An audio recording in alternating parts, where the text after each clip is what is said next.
మొట్టమొదట నేను మీతో సంభాషించే అవకాశాన్ని నాకిచ్చినందుకు మీ అందరికీ నా కృతజ్ఞతలు. గ్లోబలైజేషన్ గురించి గత కొన్ని సంవత్సరాలుగా విజ్ఞానశాస్త్రానికి చెందిన విద్యార్థిగా నేను అర్థం చేసుకోవడానికి ప్రయత్నిస్తూ ఉన్నాను. నేను నా వ్యాఖ్యానానికి ముందే చెబుతున్నాను, నేను ఆర్థిక శాస్త్రం విద్యార్థిని కాదు. నేనెప్పుడు ఎకనామిక్స్ చదవలేదు. మేనేజ్మెంట్ను గురించి నాకు గొప్పగా తెలియదు. ప్రపంచవ్యాప్తంగా అంతర్జాతీయ స్థాయిలో జరిగే అగ్రిమెంట్స్, ట్రేడ్ల విషయంలో మరీ లోతుగా నేను అధ్యయనం చేయలేదు. అయితే ప్రపంచవ్యాప్తంగా ఏమి జరుగుతోందో ఒక చిత్తశుద్ధితో కూడిన విద్యార్థిగా తెలుసుకోవడానికి ప్రయత్నిస్తూ ఉన్నాను.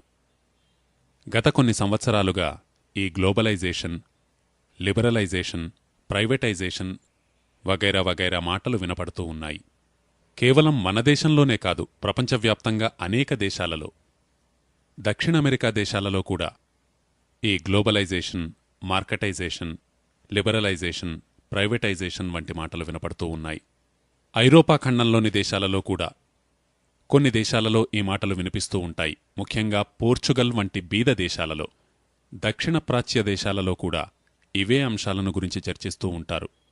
ఈ విషయానికి గొప్ప ఉదాహరణగా సోవియట్ రష్యాను గురించి చెప్పుకోవచ్చు. అక్కడ కూడా గ్లోబలైజేషన్ జరిగింది 1986లో. అక్కడ జరిగిన గ్లోబలైజేషన్కు వారు ఉపయోగించిన పేరు గ్లాస్నోస్ట్ మరియు పెరెస్త్రోయికా. గ్లాస్నోస్ట్ అంటే గ్లోబలైజేషన్, పెరెస్త్రోయికా అంటే లిబరలైజేషన్. ఇలా వారి దగ్గర జరిగింది, మన దగ్గర జరుగుతూ ఉంది.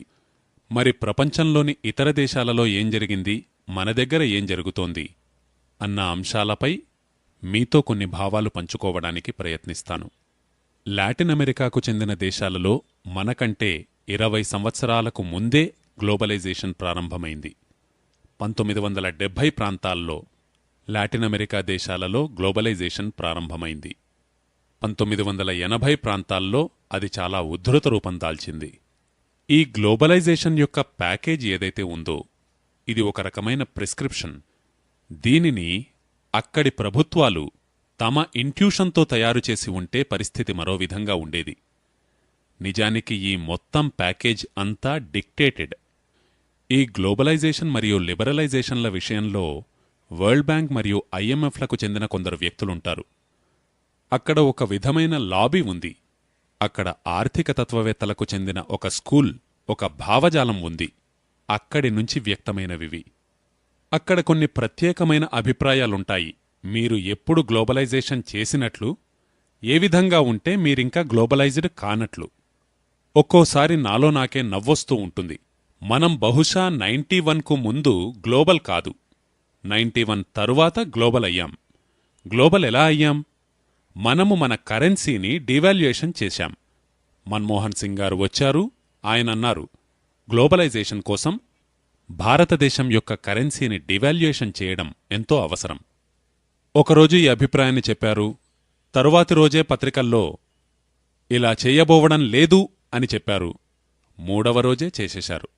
మన్మోహన్ సింగ్ స్థాయిలోని ఒక వ్యక్తి విషయంలో ఇది చాలా విచిత్రంగా అనిపిస్తూ ఉంటుంది. జూలై 2వ తేదీన నేను చేస్తాను కొద్దిగా, 12-13% వరకు, అంతకుమించి చేయను. 3వ తేదీ పత్రికలో చూస్తే 12-13% మించి ఉండదు అన్న వార్త వస్తుంది. 4వ తేదీ చూసేసరికి 23% వరకు అయిపోయి ఉంటుంది. ఇది డైరెక్ట్గా జరిగినది. ఇక ఇండైరెక్ట్గా జరిగినది కూడా కలిపి చూస్తే అది 30-35% మించి జరిగింది. ఆ సమయంలోనే 91లో. కాబట్టి బహుశా మనం మొదట్లో డివాల్యుయేషన్ చేయక మునుపు గ్లోబల్ కాదు, డివాల్యుయేషన్ చేసిన తరువాత గ్లోబల్ అయ్యాం. ఆ తరువాత వారు మరో ప్రిస్క్రిప్షన్ సూచించారు. మీరు మరింత గ్లోబల్ కానున్నారు. ఎప్పుడు?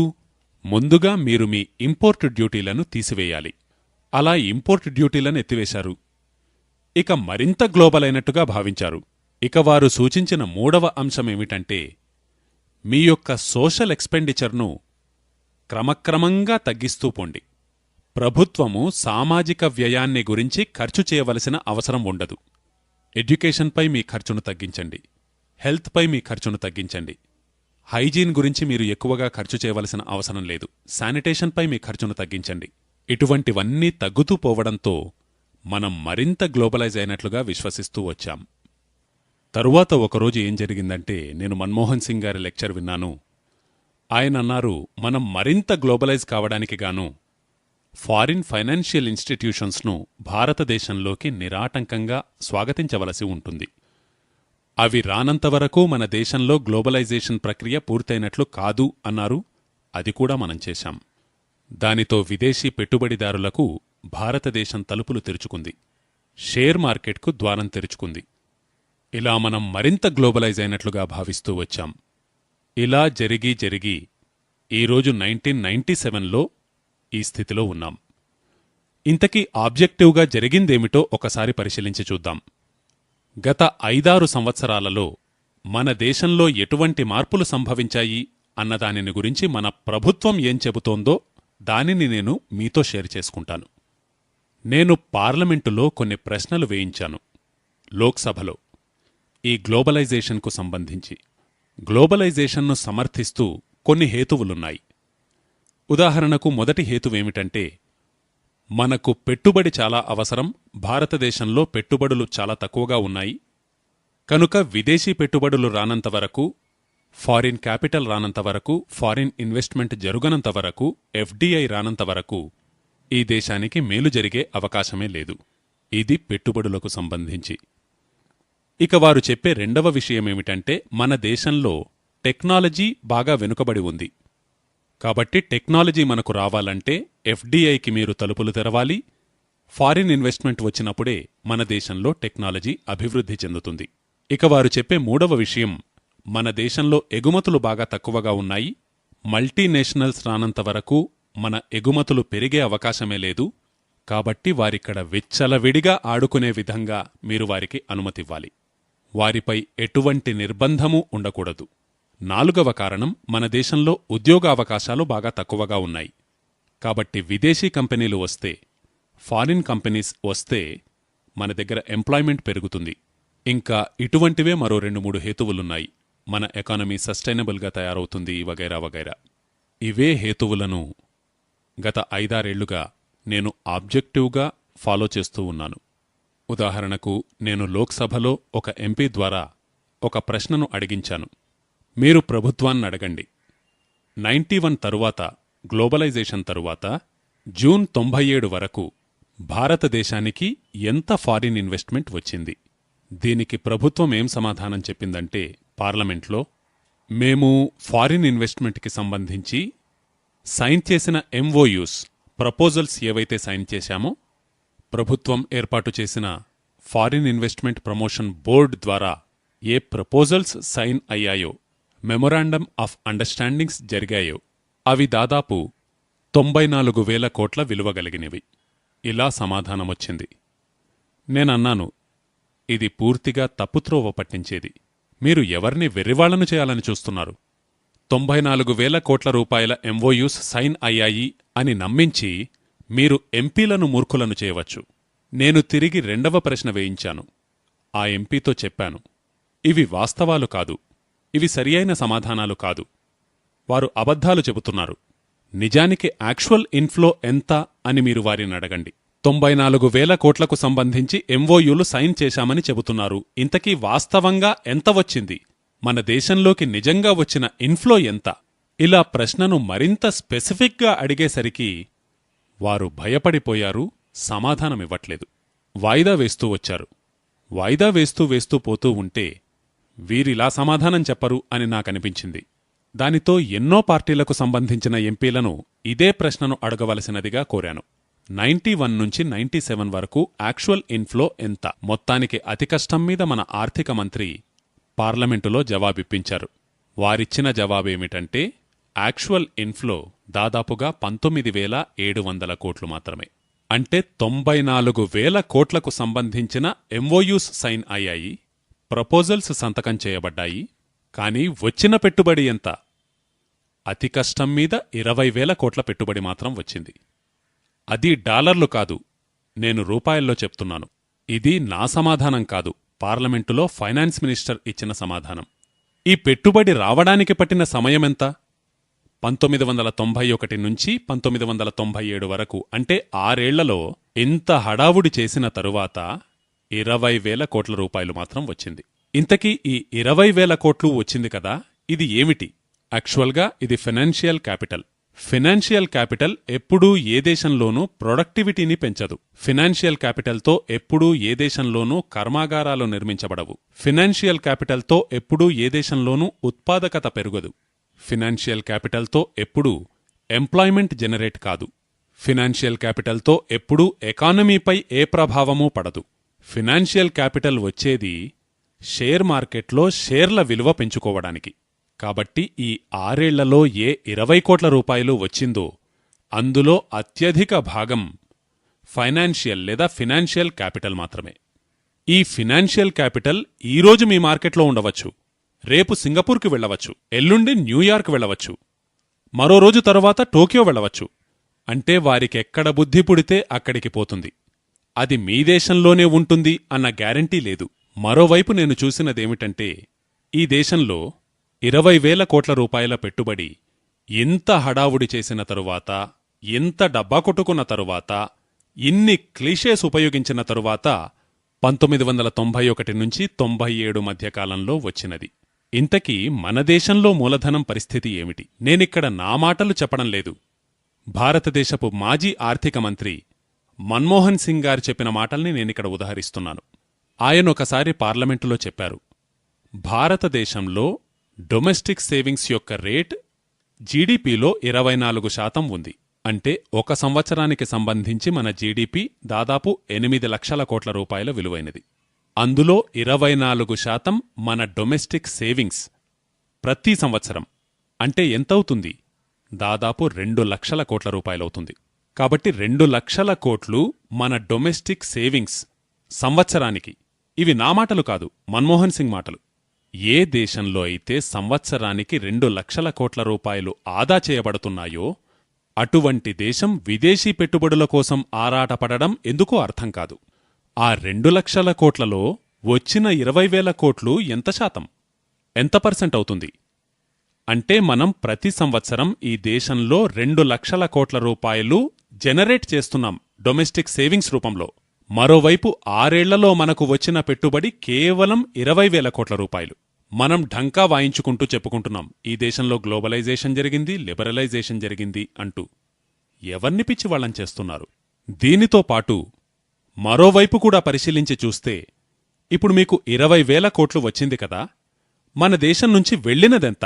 ఎందుకంటే విదేశీ పెట్టుబడులు మన దగ్గరికి వచ్చేది మనకు లాభం చేకూర్చడానికి కాదు, వారు లాభం పొందడానికి. మీ ప్రయోజనం కోసం తమ పెట్టుబడిని మీ దేశంలో పెట్టేంత పిచ్చి దేశం ప్రపంచంలో ఏదీ లేదు. ఒకవైపు వాస్తవమేమిటంటే 1980 నుంచి యూరోపియన్ మార్కెట్లో దారుణమైన రిసెషన్ ఉంది. అమెరికన్ మార్కెట్లో కూడా దారుణమైన రిసెషన్ కొనసాగుతూ ఉంది.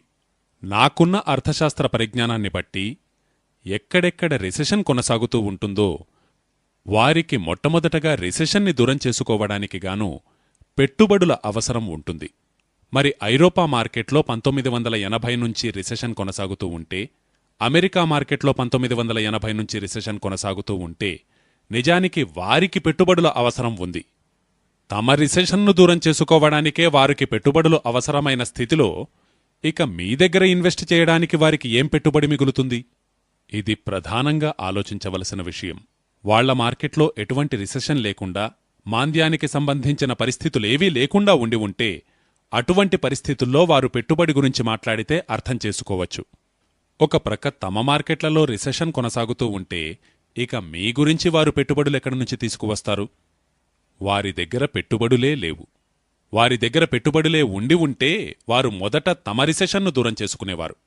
ఇక తమకు నష్టం వాటిల్లినా మీకు లాభం చేకూరాలని ఆలోచించేటువంటి సాధుమహాత్ములు కాదు ఆ ఐరోపాకు చెందినవారు, అమెరికాకు చెందినవారు. వారు గతంలోనూ అటువంటి ధర్మాత్ములు కారు, భవిష్యత్తులోనూ అటువంటి ధర్మాత్ములు కాలేరు. వారి మార్కెట్లు మాంద్యంలో మునిగి ఉన్న స్థితిలో మీ వద్దకు పెట్టుబడులు పెట్టే అవకాశం లేదు గనుకనే కేవలం 20,000 కోట్లు మాత్రమే వచ్చింది. 6 ఏళ్లలో 20,000 కోట్లు వచ్చింది అంటే సంవత్సరానికి దాదాపు 3 నుంచి 3,500 కోట్లు మాత్రం వచ్చింది. 2,40,000 కోట్ల వార్షిక జాతీయ బడ్జెట్ ఉన్న దేశంలో ఈ 3,500 కోట్లు ఏ మూలకొస్తాయి? 2,40,000 కోట్ల వార్షిక బడ్జెట్ ఉన్న దేశంలో 3,500 కోట్లు ఏ మూలకొస్తాయి?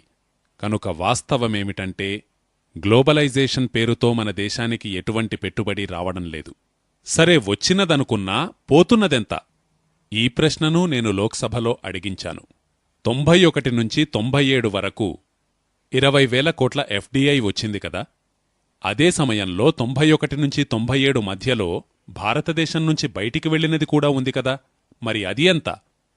దీనికి ఆర్థిక శాఖ మంత్రి ఇచ్చిన సమాధానమేమిటంటే 91 నుంచి 97 మధ్యలో మన దేశం నుంచి బయటికి వెళ్లిన మొత్తం 34,000 కోట్లు.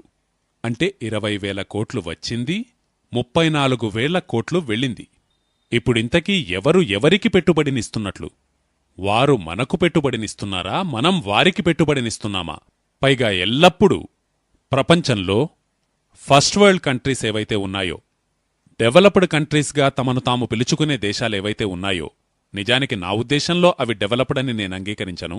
అయితే అలా డెవలప్డ్గా పిలువబడే దేశాలేవైతే ఉన్నాయో, సోకాల్డ్ డెవలప్డ్ దేశాలేవైతే ఉన్నాయో, అవి ఎప్పుడూ పేద దేశాలకు పెట్టుబడి పెట్టేదేమాత్రం ఉండదు. పేద దేశాల నుంచి పెట్టుబడిని తీసుకుపోతూనే ఉంటాయి. ఇది ఎలా కొనసాగుతుంది? అంక్టాడ్ యొక్క గణాంకాలున్నాయి కొన్ని నా దగ్గర. United nations commission on trade and development వారి రిపోర్ట్లు కొన్ని నా దగ్గరున్నాయి. 95-96కి చెందిన అంక్టాడ్ రిపోర్ట్ నా దగ్గరుంది.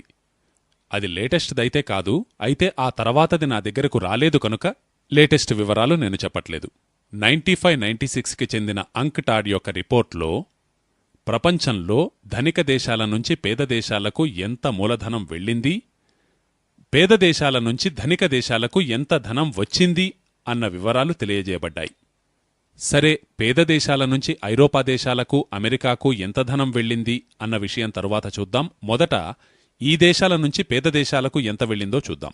అంక్టాడ్ రిపోర్టు ప్రకారం డెవలపింగ్ కంట్రీస్, వర్ధమాన దేశాలు, పేద దేశాల సంఖ్య 120.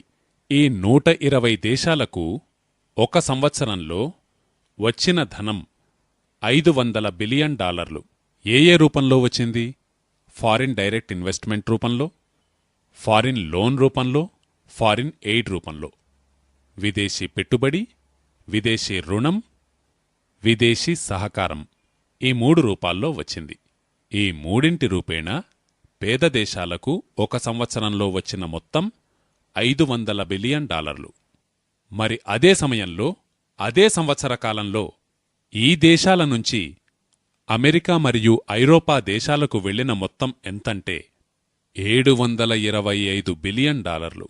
అంటే $725 బిలియన్ పేద దేశాల నుంచి ధనిక దేశాలకు వెళితే, ధనిక దేశాల నుంచి పేద దేశాలకు $500 బిలియన్ మాత్రం వచ్చింది.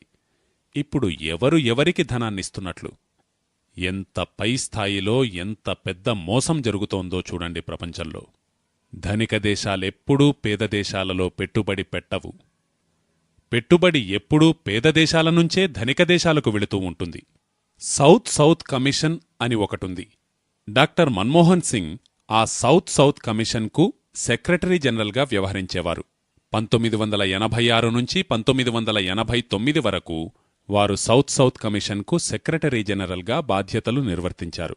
అంటే భారతదేశంలో ఆర్థిక మంత్రిగా బాధ్యతలు చేపట్టక మునుపు వారు 3 ప్రభుత్వాలకు సలహాదారుగా పనిచేశారు.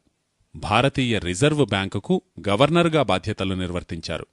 ఢిల్లీ స్కూల్ ఆఫ్ ఎకనామిక్స్లో పేరుగాంచిన అర్థశాస్త్ర నిపుణులు. ఒక గొప్ప అర్థశాస్త్ర నిపుణునిగా ప్రపంచవ్యాప్తంగా ఆయనకెంతో పేరుంది. ఈ వ్యక్తి భారతదేశంలో అర్థశాస్త్ర నిపుణునిగా ఉన్నప్పుడేం చెప్పారు, వారే ఆర్థిక మంత్రి అయినప్పుడు ఏం చెప్పారు? వీరు సౌత్ సౌత్ కమిషన్కు సెక్రటరీ జనరల్గా ఉన్నప్పుడు ఒక కేస్ స్టడీ చేశారు. ఆ కేస్ స్టడీ వివరాలు నా దగ్గరున్నాయి. దానిపై నేనెన్నో వ్యాసాలు కూడా వ్రాశాను. అవి ఏమిటి? 1986 నుంచి 89 మధ్యలో ప్రపంచంలో 17 పేద దేశాలకు సంబంధించిన గణాంకాలు వారు తెలియజేశారు. అందులో మన దేశము, పాకిస్తాన్, బర్మా, బంగ్లాదేశ్, మలేషియా వంటి దేశాల వివరాలున్నాయి. మన చుట్టుప్రక్కల ఉన్న పేద దేశాలు 1986 నుంచి 1989 మధ్యలో ఈ పేద దేశాలకు ఎంత పెట్టుబడి వచ్చింది, ఎంత పెట్టుబడి ఈ పేద దేశాల నుంచి వెళ్ళింది క్యాపిటల్ ఫ్లైట్ రూపంలో, ఈ వివరాలను వారు తెలియజేశారు. ఆ స్టాటిస్టిక్స్ ప్రకారం 1986 నుంచి 89 మధ్యలో ఈ 17 పేద దేశాలకు ధనిక దేశాల నుంచి $215 బిలియన్ వచ్చింది. అందులో ఎఫ్డిఐ ఉంది, ఫారిన్ లోన్ ఉంది, ఫారిన్ అసిస్టెన్స్ ఉంది, ఫారిన్ ఎయిడ్ ఉంది. అన్నీ కలిపి 86 నుంచి 89 మధ్యలో ధనిక దేశాల నుంచి పేద దేశాలకు వచ్చిన మొత్తం $215 బిలియన్ అయితే మరి వెళ్ళినదెంత? అదే సమయంలో పేద దేశాల నుంచి ధనిక దేశాలకు వెళ్లిన మొత్తం $345 బిలియన్. ఇలా ధనిక దేశాల నుంచి పెట్టుబడి రాదు అన్న వాస్తవాన్ని స్వయంగా తామే తెలియజేసిన వ్యక్తి ఆర్థిక మంత్రిగా మారిన తరువాత ఈ 180 డిగ్రీల మలుపెలా తీసుకున్నారో నాకర్థం కాదు. డాక్టర్ మన్మోహన్ సింగ్ మన దేశ ఆర్థిక మంత్రిగా బాధ్యతలు చేపట్టడానికి 1.5 నెలలకు పూర్వమే ఫ్రాన్స్లోని లమోన్ అనే ఒక పత్రికలో ఒక వార్తాకథనం ప్రచురించబడింది. ఆ వార్తాకథనమేమిటంటే, రాబోయే కాలంలో భారతదేశంలో ఏ పార్టీ అధికారంలోకి వచ్చినప్పటికీ కాబోయే ఆర్థిక శాఖా మంత్రి మాత్రం డాక్టర్ మన్మోహన్ సింగే. నేను చెబుతున్న ఈ విషయం 1991 మే నెలలోనిది. 91 మేలో ఎన్నికలు కాలేదు. ఎన్నికలకు సంబంధించిన ప్రక్రియ కొనసాగుతూ ఉంది. అప్పటికి రాజీవ్ గాంధీ జీవించే ఉన్నారు. ఆయన 1991 మే 20న చనిపోయారు. ఈ ఆర్టికల్ అంతకు మునుపుదే లమోంద్లో ప్రచురించబడింది. నా మిత్రుడొకాయన ఈ కటింగ్ను పంపించారు. చూడు దీనిని, ఏమిటిది అని అడిగాడు. నేను ఎంతో ఆశ్చర్యంతో దాన్ని చదివాను. మన్మోహన్ సింగ్ భారతదేశానికి కాబోయే ఆర్థిక శాఖా మంత్రి అన్న విషయాన్ని లెమోంద్ ఎలా ప్రచురించగలదు?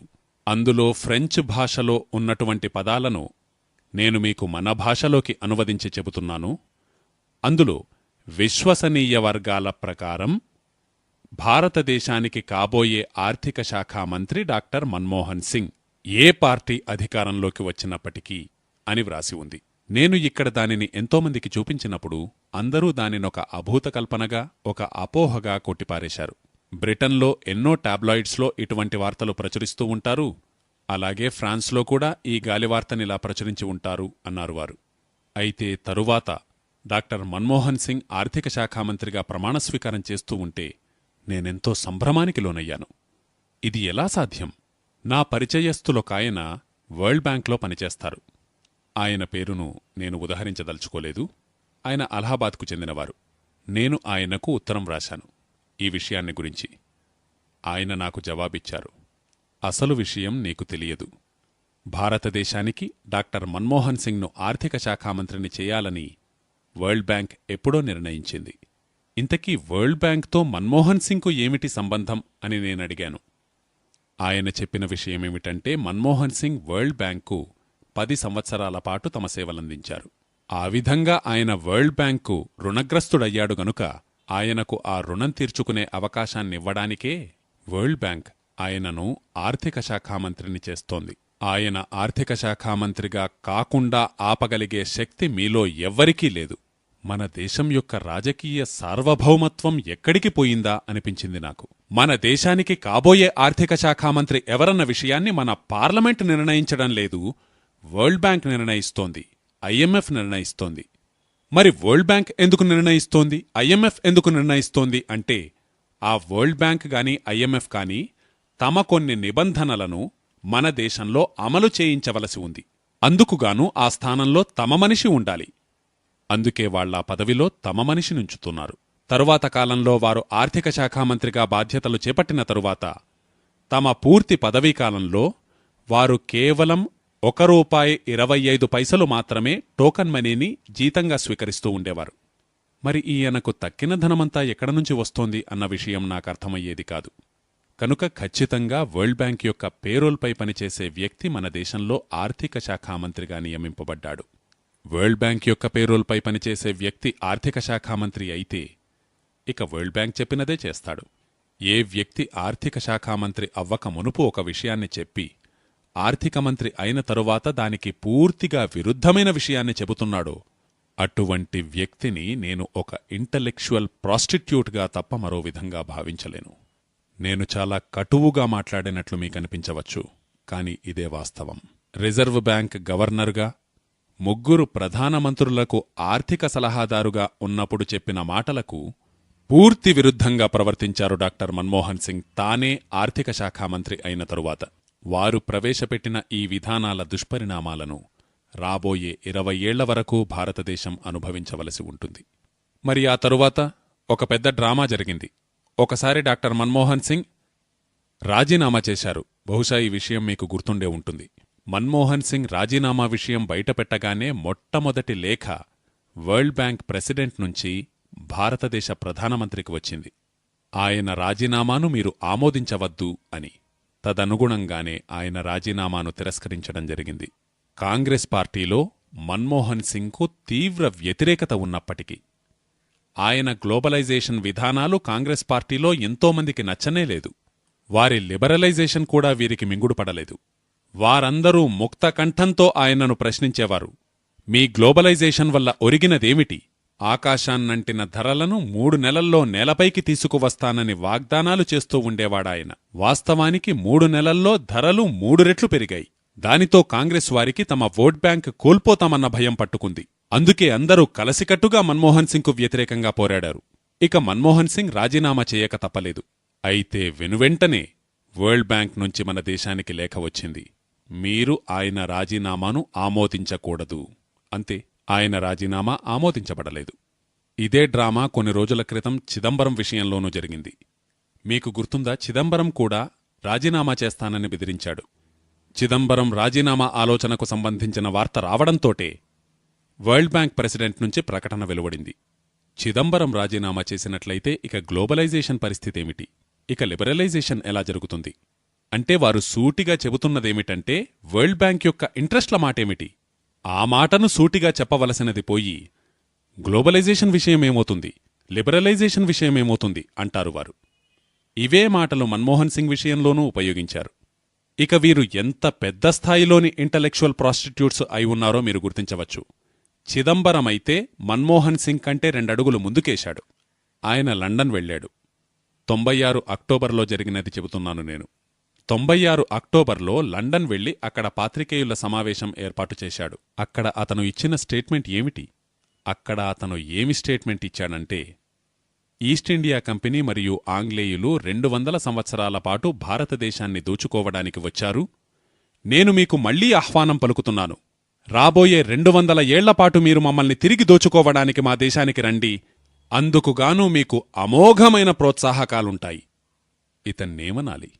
ఒక ట్రైటర్, ఒక దేశద్రోహి అనడం కన్నా ఈ వ్యక్తిని గురించి చెప్పడానికి మరో మాట దొరకదు నాకు. ఎటువంటి వ్యక్తి భారతదేశానికి ఆర్థిక శాఖామంత్రిగా వ్యవహరిస్తున్నారంటే ఆయన నేరుగా ఇంగ్లండు వెళ్లి అక్కడ వారితో మీరు ఈస్ట్ ఇండియా కంపెనీ పేరుతో మా దేశానికి వచ్చారు, 200 సంవత్సరాల పాటు నిరాటంకంగా మమ్మల్ని దోచుకున్నారు, మీరు మళ్లీ రండి, మేము మిమ్మల్ని హృదయపూర్వకంగా ఆహ్వానిస్తున్నాం అని ఆహ్వానం పలుకుతున్నాడు. ఇటువంటి వ్యక్తులు మన దేశానికి ఆర్థిక మంత్రులైతే ఇక మన దేశం గతి ఏమవుతుంది? ఆ తరువాత నాకింకొక సందేహం పట్టుకుంది. వాస్తవంగా ఇక్కడ జరుగుతున్నది లిబరలైజేషనేనా? ఇప్పుడు జరుగుతున్నది లిబరలైజేషన్ అని నాకనిపించదు. నిజానికి జరుగుతున్నది రీకాలనైజేషన్ యొక్క ప్రక్రియ మాత్రమే. లిబరలైజేషన్ పేరుతో జరుగుతున్న ఈ ప్రక్రియ యొక్క దుష్పరిణామాలేమిటి? విదేశీ పెట్టుబడుల పేరుతో మనకొచ్చినదేమీ లేదు. ఎంతైతే వచ్చిందో అంతకు మించి పోయింది. ఇక ఇతర లెక్కలను కూడా జోడించి చూస్తే ఫినాన్షియల్ మార్కెట్లోకి ప్రవేశించిన ఈ కొద్దిపాటి విదేశీ పెట్టుబడుల మూలంగా 100-150 రూపాయలున్న షేర్ విలువ 1500-2000 రూపాయలకు చేరింది. ఎవర్ని చూసినా షేర్లు కొనడానికి పిచ్చివాళ్లలా వెంపర్లాడుతున్నారు. నాకొక విషయం బాగా గుర్తు. అలహాబాదులో మా ఇంటికి ఎదురుగా కిళ్ళీలు కట్టుకునే ఒక వ్యక్తి ప్రతిరోజూ పొద్దుపొద్దునే నా దగ్గరకు వచ్చి, రాజీవ్భాయ్, ఏసీసీ ధర ఎంత పలుకుతోందో ఒకసారి చూసి చెప్పు అనేవాడు. ఏసీసీ విలువతో నీకేమిటి సంబంధం అంటే నేను ఏసీసీ షేర్లు కొన్నాను అనేవాడు. ఎలా కొన్నాడు అంటే భార్య నగలు తాకట్టు పెట్టి కొన్నాడు. ఏమిటి దానివల్ల ఒరిగేది అని అడిగితే, నీకు తెలియదు, నువ్వు పిచ్చివాడివి, నేను రాత్రికి రాత్రే లక్షాధికారినైపోతాను అంటాడు. ఈరోజు దాని విలువ 1500 తరువాత 2000 అవుతుంది, ఆ పైన 2500 అవుతుంది, ఆ పైన 3000 అవుతుంది, ఆ తరువాత 3500 అవుతుంది. ఇక నువ్వు చూస్తూ ఉండు, నేను రాత్రికి రాత్రే లక్షాధికారినైపోతాను. భారతదేశంలో ఇటువంటి ప్రబుద్ధులెంతోమంది ఉన్నారు. తమ ఫ్యాక్టరీలు కూడా మూసుకుని షేర్ మార్కెట్లో డబ్బులు పెట్టిన వాళ్లున్నారు. భార్య మెడలో నగలు తాకట్టు పెట్టి షేర్ మార్కెట్లో డబ్బులు పెట్టిన వాళ్లున్నారు. తమ మారుతీ కారును అమ్మి షేర్ మార్కెట్లో డబ్బులు పెట్టిన వాళ్లున్నారు. గ్లోబలైజేషన్ ఫలితాలు ఎంత గొప్పగా ఉన్నాయో చూడండంటూ మన్మోహన్ సింగ్ గొంతు చించుకుని అరుస్తూ ఉండేవారు. ఎకానమీ బూమ్ అవుతుందని, అంటే షేర్ల ధరలు పెరుగుతున్నాయి అంటే ఎకానమీ బూమ్ అవుతోంది అని మన్మోహన్ సింగ్ అనేవారు. షేర్ల ధరలు పెరిగినంత మాత్రాన కంపెనీల ఉత్పాదకతపై ఎటువంటి లోతైన ప్రభావమూ ఉండదు అన్న విషయాన్ని అర్థశాస్త్రంలో సామాన్యమైన పరిజ్ఞానమున్నవారెవరైనా చెబుతారు. ఒక కంపెనీ యొక్క షేర్ ధరలు పెరుగుతున్నాయి అంటే దానర్థం ఆ కంపెనీ గొప్ప ఫలితాలనిస్తూ ఉంది అని కాదు, ఏమాత్రం కాదు. ఎన్నోసార్లు ఇవి ఇన్ఫ్లేటెడ్ అయి ఉంటాయి. అయితే మన్మోహన్ సింగ్ వంటి వ్యక్తి పార్లమెంటులో హేతువును చూపిస్తూ ఉండేవారు. నేను తీసుకువచ్చిన గ్లోబలైజేషన్ వల్ల, లిబరలైజేషన్ వల్ల షేర్ మార్కెట్ ఎలా ఎగసిపడుతోందో మీరే చూడండి అనేవారు. మొత్తానికొకరోజు ఆ పెద్ద గాలిబుడగ పేలిపోయిందన్న విషయం తెలిసొచ్చింది. గాలి ఊదగా ఊదగా పెద్దదైన బుడగ ఒక్క క్షణంలో టపేలుమని పేలింది. దానితో 2,500, 3,000కు అమ్ముడుపోయిన షేర్లు నేలరాలి 100-200లకు కూడా ఎవరూ కొనడానికి దిక్కులేని స్థితిలోకి దిగజారాయి. దానితో మన దేశంలో రామ్నివాస్ మీర్ధా అధ్యక్షతన ఒక పార్లమెంటరీ కమిటీ ఏర్పాటు చేయబడింది. వారా విషయంలో పనిచేశారు. 2-3 నెలల్లో రిపోర్టొచ్చింది. విదేశీ పెట్టుబడులను మన షేర్ మార్కెట్లోకి అనుమతించడం వల్లనే ఇదంతా జరిగింది. వారు మొదట షేర్ల ధరలను పెంచారు. దానితో మన భారతీయులంతా తాము కష్టపడి సంపాదించిన సొమ్మునంతా తీసుకువెళ్లి షేర్లలో పెట్టారు. వారికి అవసరమొచ్చినప్పుడు ఇక్కడి నుంచి తీసుకుని ఎగిరిపోయారు.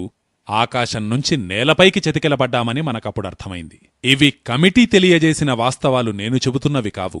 విదేశీ పెట్టుబడిదారులు భారతదేశంలో కొన్ని వేల కోట్ల రూపాయలను పెట్టుబడి పెట్టి భారతీయులకు చెందిన 70,000 కోట్లను దోచుకున్నారు. ఇంత భారీ స్థాయిలో మీ దేశంలో దోపిడీ జరిగినా మీలో ఎవ్వరూ కనీసం ఎఫ్ఐఆర్ కూడా నమోదు చేయలేదు. ఇక మహామహా మేధావులు తమను తాము మార్కెట్ మహాపండితులుగా అభివర్ణించుకునేవారు. షేర్ మార్కెట్ నాడిని పసిగట్టడం మాకు నీళ్లు నమలటం వంటిది అని చెప్పుకునేవారు. వాళ్లందరూ నోళ్లు మూసుకుని ఎక్కడెక్కడికి పోయి దాక్కున్నారో అర్థం కాలేదు. గ్లోబలైజేషన్, లిబరలైజేషన్ పేరుతో మన దేశంలోనే ఎన్నో దారుణాలు జరిగాయి. ఏదో కంపెనీ వస్తుంది, 400 కోట్లు తీసుకుని పోతుంది. చివరికి తెలిసొచ్చేదేమిటంటే ఆ పేరుతో అసలు కంపెనీనే ఉండదు. ఎప్పుడూ ఒక నట్టుగాని బోల్టుగాని తయారు చేయని కంపెనీలు, ఉత్పాదక క్షేత్రంలో నయా పైసా కూడా ఖర్చు చేయని కంపెనీలు. అటువంటి కంపెనీ వచ్చి మార్కెట్ నుంచి 420 కోట్లు తీసుకుపోతుంది. 480 కోట్లు మరొక కంపెనీ, ఇంకో కంపెనీ 500 కోట్లు, మరొకటి 1000 కోట్లు. అంటే దోపిడీకి అడ్డూ అదుపు లేకుండా పోయింది. ఏ చట్టమూ లేదు, ఏ నిబంధన లేదు, ఏ నియమావళి లేదు. మన దేశపు ఆర్థిక స్థితి ఎంతగా అభివృద్ధి చెందుతోందో మీరే చూడండి అంటూ గొంతు చించుకుని అరుస్తూ ఉండేవారు మన్మోహన్ సింగ్. మరోప్రక్క భారతీయుల జేబులు కత్తిరించబడుతూ ఉన్నాయి. చివరికి మనకు వాటిల్లిన నష్టమెంత అన్నది అంచనా కడితే మన దేశ ప్రజలు చెమటోడ్చి సంపాదించిన 70,000 కోట్ల రూపాయలు ఈ షేర్ మార్కెట్లో మునిగిపోయాయి. అవి ఎప్పుడొస్తాయో, అసలు వస్తాయో రావో కూడా ఎవరికీ తెలియదు. ఇటువంటి పరిస్థితుల్లో మన్మోహన్ సింగ్ను తీసుకువచ్చి మన మధ్య నిలబెట్టి కనీసం 2-3 విషయాలను ప్రశ్నించనైనా ప్రశ్నించాలి కదా. ఒకప్పుడు మీరు పార్లమెంటులో గొంతు చించుకుని గొప్పలు చెప్పుకునేవారు కదా. చూడండి, ఇది నా లిబరలైజేషన్ ప్రభావమే, షేర్ మార్కెట్ ఎలా ముందుకు పోతోందో చూడండి అనేవారు. మరి ఏం జరిగిందిందులో? ఎందుకని 70,000 కోట్ల రూపాయలు మునిగిపోయాయి? దీనికెవరు బాధ్యులు? ఇంత భారీ నష్టానికి జవాబివ్వవలసిన వారెవరైనా ఉన్నారా లేరా ఈ దేశంలో? దీనికి బాధ్యత వహించేవారెవ్వరూ లేరు. అదే కమిటీ మన్మోహన్ సింగ్కు కొన్ని సూచనలిచ్చింది. ఈ నాటకమంతా సిటీ బ్యాంక్ సూచనల మేరకే జరిగింది. హర్షద్ మెహతా కేవలం అందులో ఒక తోలుబొమ్మలా తన పాత్రను తాను పోషించాడు. ఇవి నా మాటలు కావు, పార్లమెంటరీ కమిటీ పరిశీలించిన వాస్తవాలు. అంతేకాదు, సిటీ బ్యాంక్ ఆఫ్ ఇండియాను మూటముల్లే సర్దుకుని తరిమివేయవలసిందిగా కమిటీ సూచించింది. దానికి మన్మోహన్ సింగ్ అంగీకరించలేదు. లేదు, మనము సిటీ బ్యాంక్ ఆఫ్ ఇండియాను మన దేశం నుంచి తరిమివేసినట్లయితే ప్రపంచానికి మనము తప్పుడు సంకేతాలనిచ్చిన వాళ్లమవుతాం. అంటే దొంగను దొంగ అని పిలువలేం మనం, దుండగుణ్ణి దుండగుడు అని అనలేము. ఎందుకంటే ప్రపంచానికి తప్పుడు సంకేతాలు వెళతాయి.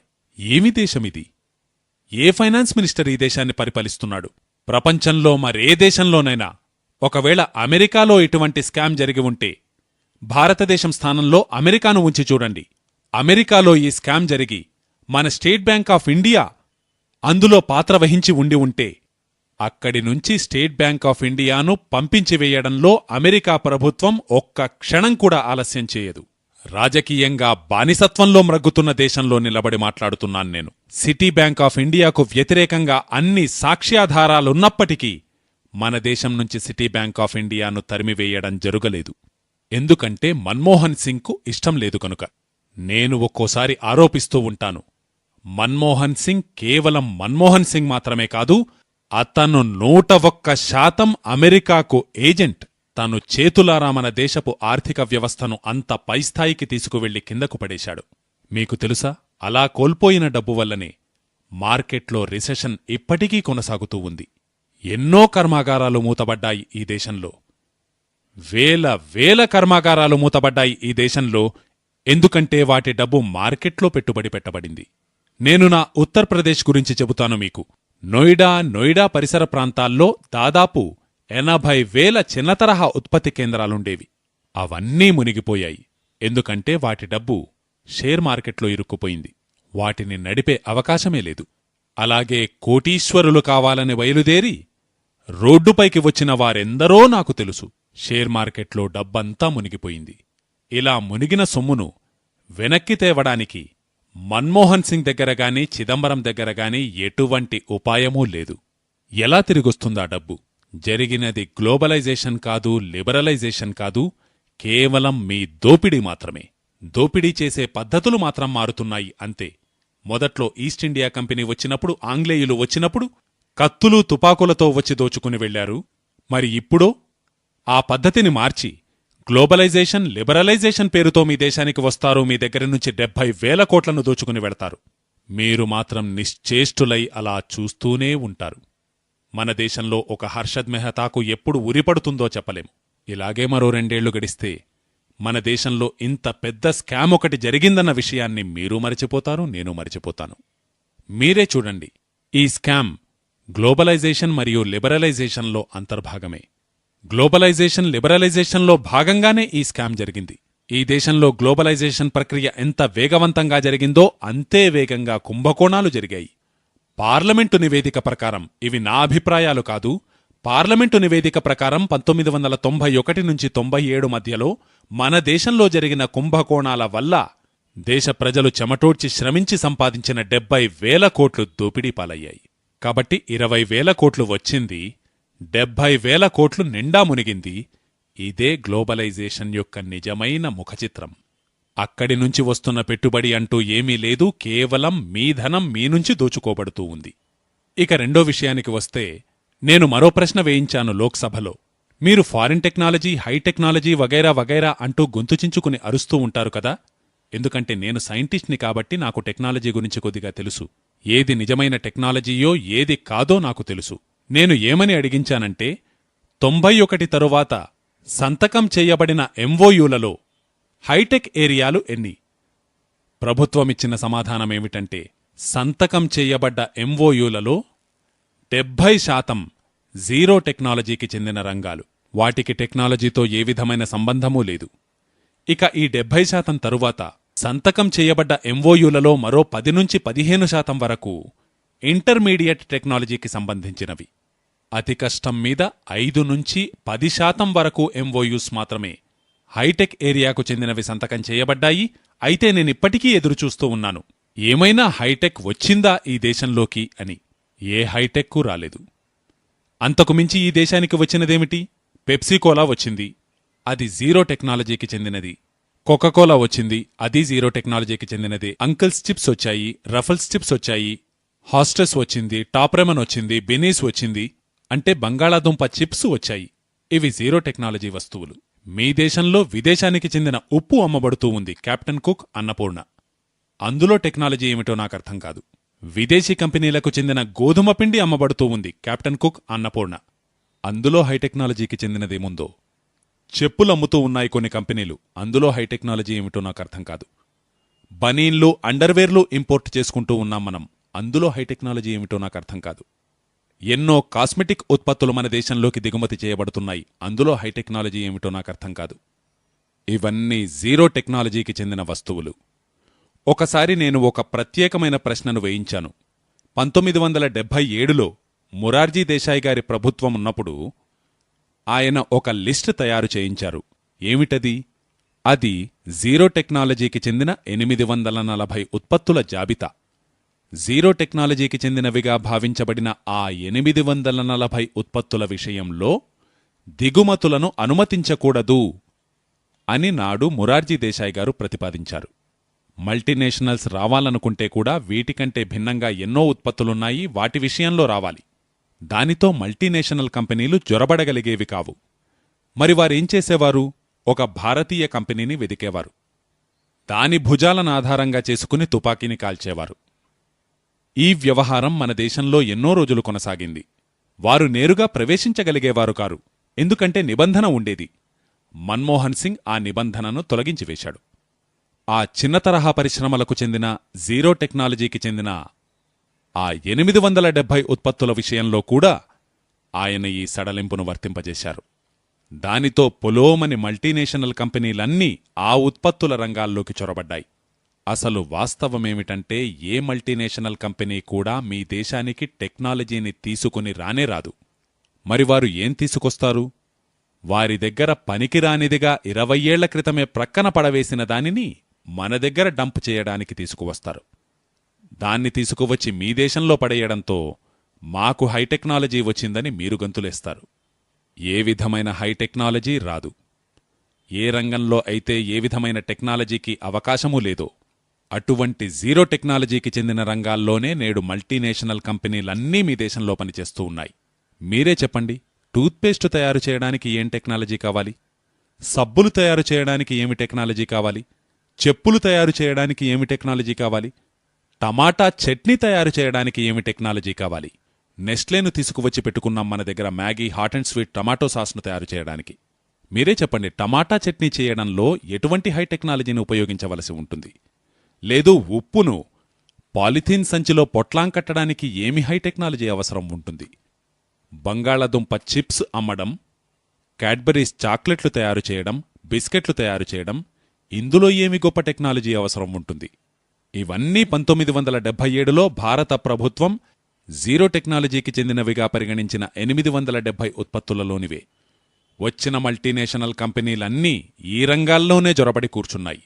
అంతేగాని ఏ మల్టీనేషనల్ కంపెనీ కూడా మీ దగ్గర శాటిలైట్ తయారు చేయడానికి రాలేదు. శాటిలైట్ తయారు చేయడం హైటెక్నాలజీకి సంబంధించినది. మన దేశానికి శాటిలైట్ తయారు చేయడానికని వచ్చిన మల్టీనేషనల్ కంపెనీ ఏమీ లేదు. మిసైల్ ఒక హైటెక్నాలజీ ఐటెం. మిసైల్ తయారు చేయడానికి మన దేశానికి ఎటువంటి మల్టీనేషనల్ కంపెనీ రాలేదు. టెలికమ్యూనికేషన్ రంగంలో డిజిటల్ ఎలక్ట్రానిక్ ఎక్విప్మెంట్ను తయారు చేయడం హైటెక్నాలజీకి చెందినదిగా భావిస్తూ ఉంటారు. అయితే ఆ రంగంలో మన దేశానికి సేవలందించడానికి ఏ మల్టీనేషనల్ కంపెనీ రాలేదు. వాస్తవమేమిటంటే హైటెక్నాలజీకి చెందిన రంగంలో మీకు టెక్నాలజీని ఎవ్వరూ ఇవ్వనే ఇవ్వరు. పైగా మీ అంతట మీరు ఆ టెక్నాలజీని ఎప్పుడైనా తీసుకోవడానికి ప్రయత్నించినా మీకు అడ్డు తగులుతారు. దీనికి సంబంధించి ఒక స్పష్టమైన ఉదాహరణ మీకు చెబుతాను. రాజీవ్ గాంధీ ప్రధానమంత్రిగా ఉన్నప్పుడు ఏడుస్తూ ఏడుస్తూ అమెరికాకు వెళ్లాడు. మన దేశంలో యాచకుల్లా మాట్లాడడం అనే దుర్వ్యసనం ఒకటుంది. మన దేశ ప్రధానమంత్రి కూడా బిచ్చగాడిలా మాట్లాడుతూ ఉంటాడు. భిక్షాపాత్ర పట్టుకుని రొనాల్డ్ రీగన్ దగ్గరికి చేరాడు. మాకు సూపర్ కంప్యూటర్ను ప్రసాదించండి అని మొరపెట్టుకుంటూ. మన దేశ శాస్త్రజ్ఞులు ఆయనకు ఎంతో నచ్చజెప్పారు, మీరు వెళ్ళకండి, మన పరువు పోతుంది అని. కాని వినలేదు. ఎందుకంటే ఎలాగైనా మన దేశాన్ని 21వ శతాబ్దిలోకి పరుగులు తీయించాలి అని ఊగిపోతూ ఉండేవాడు. ఆయన తీసుకువెళితే తప్ప మన దేశం 21వ శతాబ్దిలోకి అడుగిడనే లేదన్నట్లుగా. దానితో యాచకుడిలా రొనాల్డ్ రీగన్ దగ్గరికి పరుగెత్తాడు. ఏమడిగాడు? మాకు సూపర్ కంప్యూటర్ ఇమ్మని అడిగాడు. ఇంకేం కావాలి అని అడిగితే క్రయోజనిక్ ఇంజన్ కావాలి అన్నాడు. సరే ఆలోచిద్దాం అన్నాడు రొనాల్డ్ రీగన్. ఈయన ఊరుకోకుండా మళ్లీ అమెరికాకు వెళ్లి రొనాల్డ్ రీగన్ను ఏమాలోచించారు అని అడిగాడు. దానికాయన, మేము మీకు సూపర్ కంప్యూటర్ని గాని క్రయోజనిక్ ఇంజన్ని గాని ఇవ్వకూడదని నిర్ణయించుకున్నాము అని చెప్పాడు. అప్పట్లో అమెరికాలో 2 కంపెనీలుండేవి. ఒకటి ఐబిఎం, ఇంటర్నేషనల్ బిజినెస్ మెషిన్. ఆ కంపెనీకి మాత్రం భారతదేశంతో ఏదైనా ఒప్పందం కుదిరితే మన సూపర్ కంప్యూటర్ను భారతదేశంలోనూ అమ్ముకోవచ్చు అన్న ఆలోచన ఉండేది. అయితే అలా వీలుపడదు అని రొనాల్డ్ రీగన్ చెప్పాడు. ఆ తరువాత మెక్డొనాల్డ్ డగ్లస్ కూడా ఆశించాడు. తను ఇప్పటికీ ఆశిస్తున్నాడు కూడా భారతదేశానికి క్రయోజెనిక్ ఇంజన్ను అమ్ముదామని. అయితే రొనాల్డ్ రీగన్ దానికీ వీలుపడదన్నాడు. దానితో మూతి వెళ్లాడేసుకుని అమెరికా నుంచి తిరిగి వచ్చాడు. సూపర్ కంప్యూటర్ కోసం, క్రయోజెనిక్ ఇంజన్ కోసం అమెరికాను అడగడానికని ఇక్కడి నుంచి ఆడంబరంగా బయలుదేరాడు. అక్కడ అవమానాల పాలై తిరిగి వచ్చాడు. ఖాళీ చేతులతో తిరిగొచ్చిన తరువాత ఇక్కడ ఒకసారి సిఎస్ఐఆర్ శాస్త్రజ్ఞుల సమావేశంలో తట్టుకోలేక భోరున ఏడ్చాడు. నేను సూపర్ కంప్యూటర్ కోసమని, క్రయోజెనిక్ ఇంజన్ కోసమని వెళ్లాను, కానీ నాకు దొరకలేదు అని. అప్పట్లో మన దగ్గర డాక్టర్ ఎస్కే జోషి డైరెక్టర్గా ఉండేవారు. నేను అప్పట్లో సిఎస్ఐఆర్లో ఒక రీసెర్చ్ ప్రాజెక్ట్లో పనిచేస్తూ ఉండేవాణ్ణి. వారన్నారు, మేము మిమ్మల్ని ముందుగానే వారించాం. అమెరికా ఎప్పటికీ మీకు ఏ విధమైన హైటెక్నాలజీ ఐటంనూ ఇవ్వదుగాక ఇవ్వదు. మరి మీరెందుకు వెళ్లారు మన పరువు తీయడానికి? అంటే మరి ఏదో ఒక మార్గం వెదకండి అని ఆయనన్నాడు. మరి రష్యాతో ఒప్పందం కుదుర్చుకోండి అని కొందరు శాస్త్రజ్ఞులు సలహా ఇచ్చారు. రష్యాలో గ్లాకాస్మో అనే ఒక ఏజెన్సీ ఉంది. వాళ్ల దగ్గర క్రయోజెనిక్ ఇంజిన్ ఉంది. బహుశా వారి దగ్గర మీకు క్రయోజెనిక్ ఇంజిన్ దొరకవచ్చు అంటే అప్పుడు రష్యాతో ఒప్పందం కుదుర్చుకున్నాడు రాజీవ్ గాంధీ. రష్యాతో ఒప్పందం కుదిరిన తరువాత క్రయోజెనిక్ ఇంజన్ డెలివరీ చేసే సమయంలో అమెరికా మళ్లీ మోకాలడ్డింది. రష్యాను బ్లాక్లిస్ట్లోకి చేర్చింది. దానితో రష్యా భయపడింది. ఈ పరిణామంతో రష్యా అధ్యక్షుడు కూడా మేము మీకు క్రయోజెనిక్ ఇంజన్ను అమ్మలేము అని చెప్పాడు. రష్యా కూడా ఆమోదించలేదు క్రయోజెనిక్ ఇంజన్ను అమ్మడానికి. అమెరికా మొదటే ఆమోదించలేదు. ఇక సూపర్ కంప్యూటర్ విషయం సరేసరి. ఒకసారి మన శాస్త్రజ్ఞులన్నారు, మీరు ఊరికే భిక్షాపాత్ర పట్టుకుని తిరిగే బదులు సూపర్ కంప్యూటర్ తయారు చేయమని భారతీయ శాస్త్రజ్ఞులనే ఎందుకడుగరు మీరు? క్రయోజెనిక్ ఇంజన్ తయారు చేయమని మన దేశపు శాస్త్రజ్ఞులకే చెప్పవచ్చు కదా. ఎందుకంటే ఆయనకు భారతీయ శాస్త్రజ్ఞులు అవి తయారు చేయగలరు అన్న నమ్మకమే లేదు. సిఎస్ఐఆర్ శాస్త్రజ్ఞులు ఆయనకు నచ్చజెప్పారు, భారతీయ శాస్త్రజ్ఞులు అమెరికా శాస్త్రజ్ఞుల కంటే ఏమాత్రం తీసిపోరు అని. చెయ్యవలసినదల్లా వారికి పని చెప్పాలి, వారికి భద్రతను కల్పించాలి. మొత్తానికి జంకుతూనే ఆయన సిఎస్ఐఆర్ వారికి అప్పజెప్పాడు. సరే, మీరు తయారు చేయగలిగితే మీరు తయారు చేయండి అని.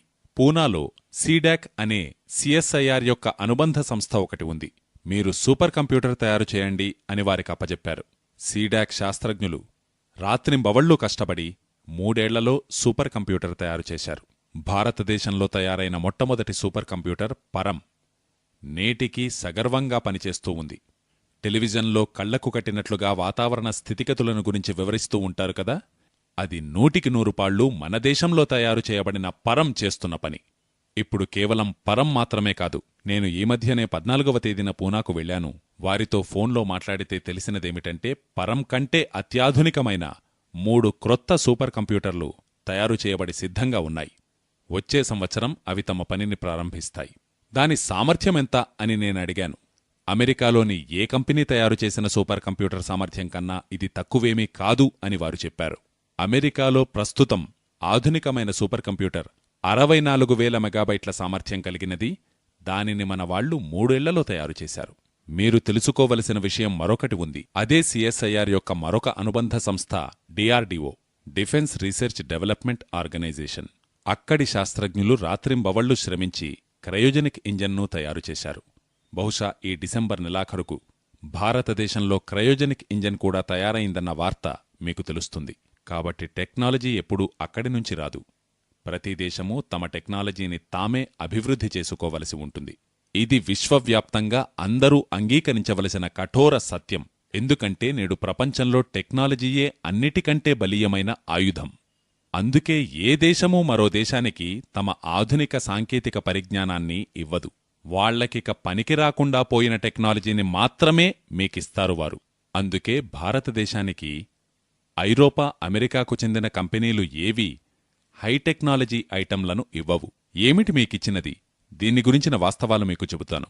భారతదేశానికి లిబరలైజేషన్ పేరుతో గత 5 ఏళ్లలో ట్రాన్స్ఫర్ చేయబడిన టెక్నాలజీ ఐరోపాలోని ఎన్నో దేశాల్లో నిషేధించబడింది. పూర్తిగా రిజెక్టెడ్ మరియు రిడండెంట్ టెక్నాలజీని తీసుకువచ్చి ఈ వాపీ నుంచి మెహసానా వరకు ఉన్న ప్రాంతమంతా ఉంది కదా గుజరాత్లో, అత్యధికంగా అక్కడే తీసుకువచ్చి పెట్టారు. ఆ టెక్నాలజీ యొక్క దుష్ప్రభావాన్ని రాబోయే 2-3 ఏళ్లలో మీరే చూస్తారు. రాబోయే 2-3 ఏళ్లలో ఈ మొత్తం ప్రాంతంలో కనీసం 60 భోపాల్ను పోలిన దుర్ఘటనలు జరిగే అవకాశం ఉంది.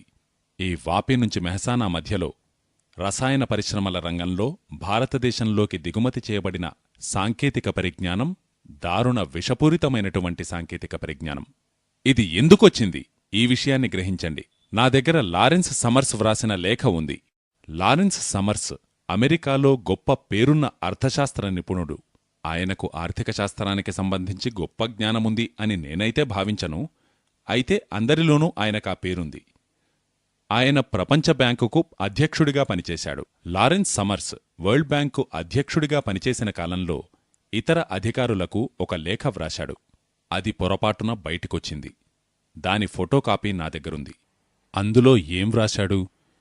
ప్రపంచ బ్యాంక్ అధ్యక్షుడిగా లారెన్స్ సమర్స్ అందులో వ్రాశాడు, మనము ఈ లిబరలైజేషన్ ద్వారా పూర్తి లబ్ధి పొందుతూ, లిబరలైజేషన్ అని బ్రాకెట్లో ఇండియా అని వ్రాశాడు. కాబట్టి భారతదేశంలోని లిబరలైజేషన్ వంకతో మనము ఫస్ట్ వరల్డ్ కంట్రీస్ యొక్క హజార్డస్ కెమికల్ ఇండస్ట్రీస్ అన్నింటినీ, అంటే అభివృద్ధి చెందిన దేశాలలో ప్రమాదకర వ్యర్థాలతో కూడిన రసాయన పరిశ్రమలన్నింటినీ భారతదేశానికి బదిలీ చేయాలి. ఎందుకు చేయాలి? దీనికి సమాధానం అతనా క్రింది పారాగ్రాఫ్లోనే వ్రాశాడు. భారతదేశంలో ఒక చనిపోయిన వ్యక్తి యొక్క విలువ అమెరికాలో చనిపోయిన వ్యక్తి యొక్క విలువ కంటే చాలా తక్కువ. అంటే మీరు అమెరికా ప్రయోగశాలలో ఎలుకల వంటివారు, అక్కడి లాబొరేటరీలోని గిన్నీపిగ్స్ వంటివారు. ఇలా తను అభివృద్ధి చెందిన దేశాలలోని హజార్డస్ కెమికల్ ఇండస్ట్రీస్ అన్నింటినీ భారతదేశానికి ట్రాన్స్ఫర్ చేయమంటున్నాడు. ఏ పేరుతో? లిబరలైజేషన్ పేరుతో. ఇలా వారు లబ్ధి పొందడానికే భారతదేశంలో ఈ తతంగమంతా కొనసాగుతూ ఉంది. లిబరలైజేషన్ పేరుతో ఎటువంటి ఒప్పందాల మీద సంతకాలు చేయబడ్డాయంటే మీకు తెలిస్తే ఆశ్చర్యపోతారు. అమెరికాకు చెందిన కంపెనీ ఒకటుంది, పెప్సీకోలా. పెప్సీకోలాతో భారత ప్రభుత్వం ఒక ఒప్పందంపై సంతకం చేసింది. దానిననుసరించి పెప్సీకోలా ప్రతి సంవత్సరం అమెరికా నుంచి 10,000 మెట్రిక్ టన్నుల కెమికల్ వేస్ట్ను తీసుకువచ్చి భారతదేశంలో డంప్ చేస్తుంది. ఇది లిబరలైజేషన్. గత 2 సంవత్సరాలుగా ఈ డంపింగ్ కొనసాగుతూ ఉంది. మొట్టమొదటగా పెప్సీకోలా మద్రాసు సమీపంలోని ఒక గ్రామంలో డంపింగ్ చేసింది. ఇక ఈ సంవత్సరం పెప్సీకోలా ఆ కెమికల్ వేస్ట్ను కేరళ సమీపంలో ఒక ప్రాంతముంది, వైపీన్. వైపీన్ ఒక అందమైన ద్వీపం. నేనొకసారి వెళ్ళాను. ఎంతటి మనోహరమైన ద్వీపమంటే ఒకసారి వెళితే మళ్లీ తిరిగి రాబుద్ధి కాదు. ఇప్పుడా వైపీన్ ద్వీపంలో అమెరికా నుంచి తేబడిన 10,000 మెట్రిక్ టన్నుల చెత్త, వేస్ట్ డంప్ చేయబడుతూ ఉంది. పెప్సీకోలా ఈ పనిని చేస్తూ ఉంది. ఇది ఎందుకు జరుగుతూ ఉంది అంటే మన దేశంలో లిబరలైజేషన్ జరుగుతూ ఉంది, గ్లోబలైజేషన్ జరుగుతూ ఉంది. ఇలా ఒకటి కాదు, వందలాది ఒప్పందాలపై సంతకాలు చేయబడ్డాయి కెనడియన్ కంపెనీలతో, ఆస్ట్రేలియన్ కంపెనీలతో, అమెరికన్ కంపెనీలతో, న్యూజిలాండ్ కంపెనీలతో. ఇక కెనడాకు చెందిన ఒక కంపెనీతో ఎటువంటి అగ్రిమెంట్ సైన్ చేయబడిందంటే దానిపై మేము పిటిషన్ వేశాం.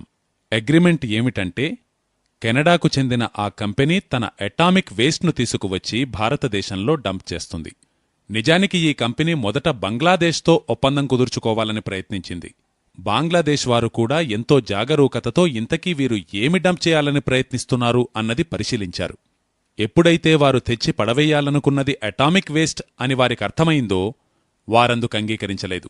అంటే బంగ్లాదేశ్ ప్రభుత్వం అంగీకరించినటువంటి ఒప్పందాన్ని మన భారత ప్రభుత్వం అంగీకరించింది కెనడాకు చెందిన కంపెనీతో.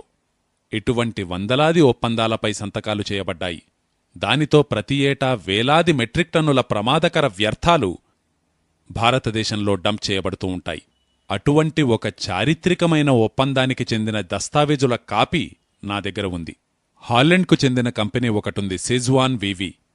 దానితో మన్మోహన్ సింగ్ ఒక ఒప్పందంపై సంతకం చేశాడు. ఏమిటా ఒప్పందం? హాలెండ్లోని పందుల మలం 1,000,000 టన్నులు ప్రతి ఏడూ భారతదేశంలో డంప్ చేయబడుతుంది. ఈ ఒప్పందం కుదుర్చుకున్నాడు మన్మోహన్ సింగ్. దానికి సంబంధించిన దస్తావేజులు నా దగ్గరున్నాయి. ఎందుకు చేశాడిలా? ఇందుకు ఆయన చూపించే హేతువేమిటి? ఆయన చూపించే హేతువేమిటంటే హాలెండ్లోని పందుల మలము ఎంతో నాణ్యమైనది. ఎందుకది మంచి క్వాలిటీకి చెందినది? ఈ ప్రశ్న మేము వేసినప్పుడు దానికి సమాధానంగా ఆయన ఢిల్లీలోని ఒక మీటింగ్లో చెప్పారు, మనము హాలెండ్లోని పందుల మలాన్ని మన దేశంలో డంప్ చేయడానికి అనుమతించడానికి వెనుక కారణం అది ఎంతో ఉన్నతమైన నాణ్యమైన మలం. ఎందుకది మంచి క్వాలిటీకి చెందినది అంటే ఆయనిచ్చిన సమాధానం, హాలండ్లోని పందులు సోయాబీన్లు తింటాయి. నేను ఆయనను తిరిగి ప్రశ్నించాను, ఇంతకీ ఈ సోయాబీన్ వెళ్లేదెక్కడి నుంచి? మన దేశం నుంచి వెళుతుంది. మన దేశంలో ఎక్కడి నుంచి వెళుతుంది? మధ్యప్రదేశ్ నుంచి. మీకు తెలుసా, మన దేశంలో మధ్యప్రదేశ్ని సోయాబీన్ ఉత్పత్తి చేసే బెల్ట్గా తయారుచేశారు. ఇదే గ్లోబలైజేషన్ వలలో పడి. దానితో ఏం జరుగుతోంది? సోయాబీన్ కోసం వేలాది హెక్టార్ల పంట పొలాలు నాశనం చేయబడుతున్నాయి. ప్రపంచవ్యాప్తంగా శాస్త్రజ్ఞులు చెప్పేదేమిటంటే, మీరు 10 ఏళ్లపాటు సోయాబీన్ను పండిస్తే 11వ ఏట ఆ భూమి మరేమి పండించడానికి పనికిరాదు, అది బంజరు భూమిగా తయారవుతుంది. అందుకే ఐరోపాలో దేశాలు సోయాబీన్ను ఉత్పత్తి చేయవు. ఐరోపా దేశాలు సోయాబీన్ని ఉత్పత్తి చేయనప్పటికీ హాలెండ్లో మాత్రం పందుల పెంపకం విరివిగా జరుగుతుంది. నేను హాలెండ్లో చూశాను, అక్కడ పెద్ద పెద్ద పాకలుంటాయి పందుల కోసం. మన దగ్గర ఆవుల కోసం పాకలున్నట్లుగా అక్కడ పెద్ద పెద్ద పాకలు పందుల కోసం ఏర్పాటు చేయబడి ఉంటాయి. పందుల పెంపకం ఎందుకు? మాంసం కోసం. పంది మాంసం రుచికరంగా ఉండాలంటే అవి సోయాబీన్ తినాలి. అయితే హాలెండ్ ప్రభుత్వం తమ దేశంలోని పంట పొలాల్లో సోయాబీన్ ఉత్పత్తి చేయడానికి అంగీకరించదు. అందుకుగాను అవి భారతదేశంతో ఒప్పందం కుదుర్చుకున్నాయి. కాబట్టి ఇక్కడ పండించబడిన సోయాబీన్ అక్కడికి తీసుకువెళ్లబడుతుంది, అక్కడ పందులు తింటాయి. అవి విడిచిన మలాన్ని తిరిగి తీసుకువచ్చి మన దేశంలో పడేస్తారు. ఇలా ఒప్పందం కుదుర్చుకున్నారు. పైగా ఈ ఒప్పందం కుదుర్చుకున్నది భారతదేశంలోనే ఉత్తమ ఆర్థిక మంత్రిగా బహుమతి పొందిన వ్యక్తి. బహుశా ఆయన బుర్రలో కూడా ఆ మలమే నిండి ఉందో ఏమో. దీనికోసమని మేము కోర్టును ఆశ్రయిస్తే ఇక మన్మోహన్ సింగ్కు తాను సమాధానం చెప్పడం కష్టమన్న విషయం అర్థమైనట్లుంది. చివరికి కోర్టు నోటీసు జారీ చేసింది. ప్రజాప్రయోజనం పేరుతో మేము అర్జీ పెట్టుకున్నాం.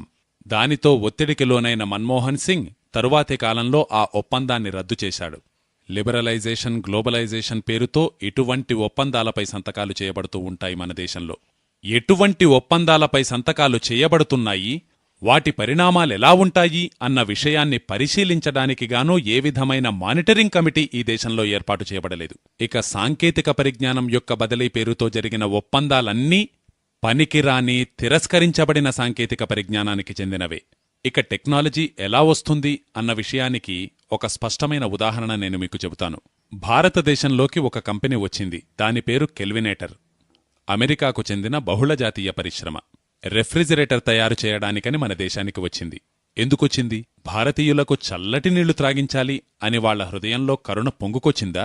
నిజానికి ఐరోపాలో వారి మార్కెటింగ్ పూర్తిగా ముగిసింది. అమెరికాలో కూడా. ఎందుకలా జరిగింది? అమెరికాలోనూ ఐరోపా దేశాలలోనూ బహిర్గతమవుతున్న క్లోరోఫ్లోరోకార్బన్ వాయువుల వల్ల ఎన్నో సమస్యలొచ్చిపడ్డాయి. ముఖ్యంగా నార్డిక్ కంట్రీస్, స్కాండినేవియన్ కంట్రీస్ పైన, అంటే ఉత్తర ఐరోపా, ఉత్తర అట్లాంటిక్ ప్రాంతానికి చెందిన దేశాలపై ఈ సిఎఫ్సి ఎమిషన్ ప్రభావం తీవ్రంగా పడింది. ఈ మొత్తం రిఫ్రిజిరేషన్ టెక్నాలజీలో సిఎఫ్సి వాయువులు దారుణంగా బహిర్గతమవుతూ ఉంటాయి. ఈ సిఎఫ్సి ఎమిషన్ వల్ల ఏమవుతుంది? మన వాతావరణంలో ఓజోన్ ఉంటుంది. ఈ ఓజోన్ మనకు ఎంతో అవసరమైనది. వాతావరణంలో ఓజోన్ లేకపోతే మనము జీవించి ఉండలేము. ఎందుకంటే సూర్యకిరణాలలో అల్ట్రావైలెట్ రేస్ ఉంటాయి, అతినీలలోహిత కిరణాలు. అవి ఎంత భయంకరమైనవంటే అవి మీ చర్మంపై నేరుగా ప్రసరిస్తే మీ చర్మం కాలిపోతుంది. స్కిన్ క్యాన్సర్ వచ్చే అవకాశాలు పెరుగుతాయి. ఇలా ప్రపంచవ్యాప్తంగా రిఫ్రిజిరేషన్ మరియు ఎయిర్ కండిషనింగ్ల సాంకేతిక పరిజ్ఞానం యొక్క దారుణమైన దుష్పరిణామమేమిటంటే సిఎఫ్సి ఉద్గారాలు బాగా పెరిగాయి. అవి ఎంతగా పెరిగిపోయాయంటే నార్డిక్ కంట్రీస్ పైన ఓజోన్ పొరలో ఒక పెద్ద చిల్లు పడింది. దానితో ఏం జరిగింది? వేడిమి పెరిగింది. వేడిమి పెరగడంతోటే మంచు కరగడం మొదలైంది. మీకు తెలుసు కదా, మొత్తం ఐరోపా దేశాల్లో 4/3 వంతులు మంచే కప్పబడి ఉంటుంది. దీనివల్ల మంచు ఎక్కువగా కరగడం మొదలైంది. దానితో నదుల్లో నీటిమట్టం బాగా పెరిగింది. వరదలొచ్చాయి. మీకు తెలుసు కదా, ఏడాది క్రితం లాసెంజలిస్లో వరదొచ్చింది. దానితో నగరం మొత్తంపై దాని ప్రభావం పడింది. విపత్తుల నుంచి సంరక్షించుకోవడానికి గొప్ప వ్యవస్థ కలిగినదిగా చెప్పుకునే అమెరికా ఏమీ చెయ్యలేకపోయింది. ఈ స్థాయిలో ప్రమాదం సంభవించడానికి కారణమేమై ఉంటుంది అని వారు పరిశీలిస్తే వారికి తెలిసినదేమిటంటే వేడిమి బాగా పెరిగింది. ఆ కారణంగా మంచు ఎక్కువగా కరుగుతూ ఉంది. గ్లేషియర్స్, హిమనదాలు కరుగుతూ ఉన్నాయి. నదుల్లో నీటిమట్టం పెరుగుతూ ఉంది. ఎందుకు పెరిగింది అంటే కార్బన్ ఎమిషన్ ఉంది, సిఎఫ్సి ఎమిషన్ ఉంది. ఇవి రెండూ ఉష్ణోగ్రతను పెంచుతూ ఉన్నాయి. దానితో ఈ దేశాలన్నీ భయంతో గజగజ వణికాయి. ఆ భయం కారణంగా గొప్ప దేశాలుగా పరిగణించబడే ఈ 12-13 దేశాలు ఒక ఒప్పందానికి వచ్చాయి. క్రమక్రమంగా మనము సిఎఫ్సి వాయువుల ఎమిషన్ను అరికట్టుతూ వెళ్లాలి. 2000 సంవత్సరం నాటికి మనం పూర్తిగా నిరోధించాలి. కార్బన్ ఎమిషన్ని కూడా అంతం చేద్దాం, సిఎఫ్సి ఎమిషన్ని కూడా అంతం చేద్దాం. మరి సిఎఫ్సి ఎమిషన్తో కూడిన ఈ సాంకేతిక పరిజ్ఞానానికి సంబంధించిన సమస్యొచ్చి పడింది. దానితో ఒకరన్నారు, దాన్ని తీసుకువెళ్లి భారతదేశంలో పడేయండి, చాలా మంచి దేశం. ఇక కెల్వినేటర్ వాళ్లు మన దగ్గరికొచ్చారు. ఇక్కడికి వచ్చి వ్యాపార ప్రకటనలు ప్రారంభించారు. రెఫ్రిజిరేటర్ ఇంటికి గౌరవం, రెఫ్రిజిరేటర్ లేకుంటే ఇంటికి విలువే లేదు. భారతదేశంలోని మూర్ఖులు ఒక్క క్షణం కూడా ఆలోచించలేదు, ఈ రెఫ్రిజిరేటర్ మనకెందుకసలు అని. ఐరోపాలోనూ, నార్డిక్ దేశాలలోనూ, స్కాండినేవియన్ దేశాలలోనూ అసలీ రెఫ్రిజిరేషన్ వ్యవస్థ ఎందుకొచ్చింది? సరళమైన సమాధానమేమిటంటే, ఆ ప్రాంతం పొడిబారి ఉండడం వల్ల అక్కడ ఆహార పదార్థాలు ఎక్కువ కాలం నిల్వ ఉండవు.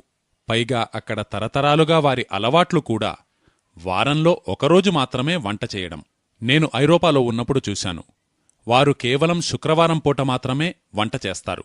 దానిని ఫ్రీజర్లో ఉంచి తక్కిన రోజులలో కొద్దికొద్దిగా తీసుకుని తింటూ ఉంటారు. ఎందుకంటే వారికి రోజూ వేడివేడిగా వండుకోవడానికి సమయమే లేదు. పైగా కాయగూరలు రోజూ దొరకవు.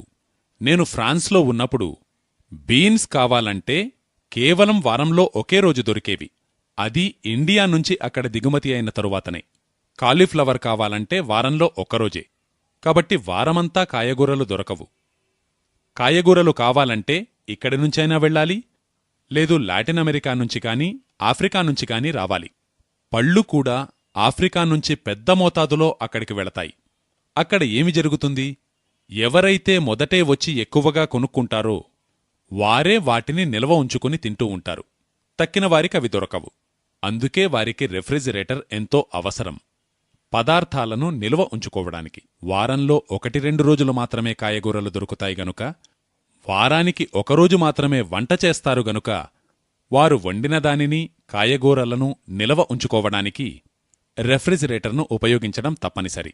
రెఫ్రిజిరేషన్కు సంబంధించిన సైద్ధాంతికత మనకూ తెలుసు. ఆ సైద్ధాంతికత విశ్వవ్యాప్తంగా అందరికీ తెలుసు. సిద్ధాంతాలు ఎప్పుడూ విశ్వవ్యాప్తమై ఉంటాయి, సాంకేతికత మాత్రమే స్థానికమై ఉంటుంది. థీరీ యూనివర్సలై ఉంటుంది, టెక్నాలజీ లోకలై ఉంటుంది.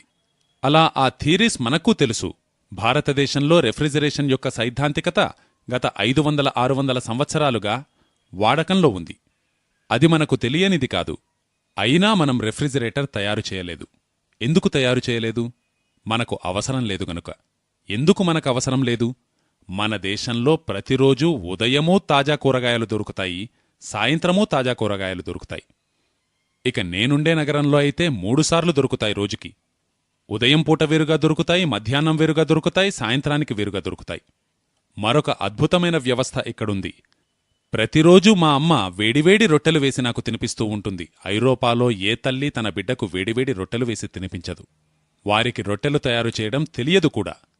అది వారి సమస్య గనుక వారు రెఫ్రిజిరేటర్ను ఉపయోగించడం జరిగింది. మనకు ఏమాత్రం సంబంధం లేని ఈ ఉచ్చులో ఇరుక్కుని నేడు మనమూ దాన్ని తీసుకువచ్చి మన ఇళ్లలో పెట్టుకుంటున్నాం. కాబట్టి జరిగేదేమిటంటే, సాంకేతిక పరిజ్ఞానం మీకు అవసరం లేనప్పటికీ దానిని బలవంతంగా మీకు అవసరమని చిత్రీకరించడం జరుగుతుంది. అలా వారు రెఫ్రిజిరేటర్ మీకు కావలసిన నిత్యావసర వస్తువు అన్నట్లుగా మీకు పరిచయం చేశారు. ఎందుకంటే వారు రెఫ్రిజిరేటర్ను మీ దగ్గర డంప్ చేయవలసిన అవసరం వచ్చింది గనుక. వారు తమ దేశాలలో సిఎఫ్సి ఎమిషన్ సమస్య నుంచి విముక్తి పొందాలి. దానితో వారికి పనికిరాకుండా పోయిన ఆ సాంకేతిక పరిజ్ఞానాన్ని తీసుకువచ్చి మీ దగ్గర పడవేశారు. మరి అటువంటి పనికిమాలిన వస్తువును అమ్మడమెలా? అందుకోసం భారీ స్థాయిలో వారు వ్యాపార ప్రకటనలిచ్చారు. ఆ వ్యాపార ప్రకటనలు ప్రతి వ్యక్తిని రెచ్చగొడుతూ ఉంటాయి. ఎలా ప్రేరేపిస్తూ ఉంటాయి? మీ ఇంట్లో రెఫ్రిజిరేటర్ లేదు అంటే ఇక మీ ఇంటికి విలువే లేదు. ఎవరైనా రాత్రింబవళ్ళూ ఇదే విషయాన్ని రెచ్చగొడుతూ ఉంటే, మీ ఇంట్లో రెఫ్రిజిరేటర్ లేకపోతే మీ ఇల్లెందుకు పనికిరాదు, రెఫ్రిజిరేటర్ లేకపోతే మీ ఇల్లు చెత్తతో సమానం అని రొదపెడుతూ ఉంటే, ఇక మీ ఇంటి గౌరవాన్ని పెంచుకోవడానికి మీరు ఏదో ఒకరోజు రెఫ్రిజిరేటర్ తీసుకునే వస్తారు. ఎందుకంటే రోజూ అదే గోల. ఇలా మన ఇళ్లకి తీసుకువచ్చాం, ఇప్పుడు దాన్ని ఎందుకు ఉపయోగించాలో మనకర్థం కాదు. ఎందుకంటే ఆ సాంకేతిక పరిజ్ఞానమే భారతదేశానికి చెందినది కాదు, అది ఐరోపాకు చెందినది. సైద్ధాంతికత భారతదేశంలోనూ ఐరోపాలోనూ ఒకటే, కాని దాని యొక్క సాంకేతిక వ్యక్తీకరణ ఐరోపాకు భారతదేశానికి సమంగా ఉండదు. వారి అవసరానికి అనుగుణంగా వారు తయారు చేసుకున్నారు, మనకి అవసరం లేదు గనుక మనము తయారు చేసుకోలేదు. ఇప్పుడు మన ఇంటికి ఫ్రిడ్జ్ వచ్చింది, ఇక మన ఇల్లు ఎలా మారుతుందో చూడండి. నేను చూశాను, ఎవరెవరి ఇళ్లకు రిఫ్రిజిరేటర్ వచ్చిందో వారు దానికనుగుణంగా తమ ఇళ్లను రీస్ట్రక్చర్ చేశారు, జీవన విధానాన్ని దానికనుగుణంగా మార్చారు. ఎలా మార్చారు? వారు ప్రతిరోజూ తాజా కూరగాయలు కొనుక్కునేవారు, అటువంటివారు ఒకేసారి 10 కిలోల కూరగాయలు కొనడం మొదలుపెట్టారు. ఎందుకంటే ఫ్రిడ్జ్ నిండాలి కదా. అలా తీసుకొచ్చి నింపడం మొదలుపెట్టారు. అలా క్రమక్రమంగా మన దేశంలో ఏనాటినుంచో లభిస్తూ ఉన్న స్వచ్ఛమైన శుద్ధమైన కుండలోని నీటిని కాదని ప్లాస్టిక్ సీసాలలో నీటిని నింపి ఫ్రిడ్జులలో ఉంచడం మొదలుపెట్టారు. కుండను కాదని ప్లాస్టిక్ సీసాలలో నీటిని నింపి రెఫ్రిజిరేటర్లో నిల్వ ఉంచేవారు నిజంగా మూర్ఖులు. లోకంలోనే అత్యంత పనికిమాలిన పదార్థం ప్లాస్టిక్. ఐరోపాలో ఎన్నో దేశాలలో ప్లాస్టిక్ను పూర్తిగా బ్యాన్ చేయనున్నారు. జపాన్ దేశమైతే మొదటే దానిని నిషేధించింది. గత 5-6 ఏళ్లుగా జపాన్లో ప్లాస్టిక్ వస్తువుల ఉత్పత్తి క్రమక్రమంగా తగ్గిస్తూ వస్తున్నారు. జపాన్లో ఒక నియమమేమిటంటే, ఏ విధమైన ఆహార పదార్థాన్ని ప్లాస్టిక్ సంచులలో ప్యాకింగ్ చేయకూడదు. అందుకనుగుణంగా ప్రభుత్వం ఉత్తర్వులు జారీ చేసింది.